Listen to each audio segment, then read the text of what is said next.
Hi hello friends, എല്ലാ കൂട്ടുകാർക്കും നാളത്തെ പ്രൊമോ റിവ്യൂയിലേക്ക് സ്വാഗതം. തിരിച്ച് വീട്ടിലെത്തുന്ന അശ്വിൻ കൈ നോക്കുമ്പോഴേക്കും ശ്രുതിയുടെ ചോരയൊക്കെ അശ്വിൻ്റെ കയ്യിലുണ്ടായിരുന്നു കേട്ടോ.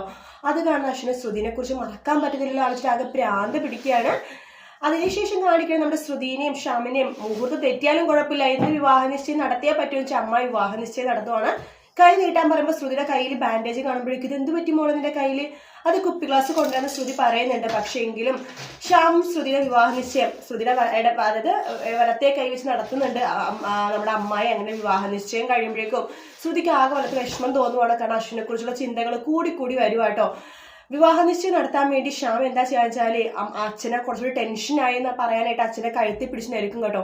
അച്ഛനപ്പോൾ ശ്വാസം മുട്ടലും ബുദ്ധിമുട്ടുണ്ടാവും. അപ്പൊ അച്ഛനിങ്ങനെ മരണപ്രളം കാണിക്കുമ്പോൾ ശ്യാം പറയുന്നുണ്ട് വിവാഹ നിശ്ചയം മുടങ്ങിയത് പറഞ്ഞിട്ടാണ് അച്ഛന് ഈ വിഷമം ഉണ്ടായെന്ന് പറയുമ്പോഴാണ് അമ്മായി രണ്ടുപേരുടെ വിവാഹ നിശ്ചയം മുഹൂർത്തം നോക്കാണ്ട് നടത്തുന്നത് കേട്ടോ. പ്രൊമോ ഇത്രയും കാണിച്ചുള്ളൂ. ഫുൾ പ്രൊമോ നാളത്തെ എപ്പിസോഡിന്റെ റിവ്യൂ ആയിട്ട് വീണ്ടും കാണാം. Take care, bye bye.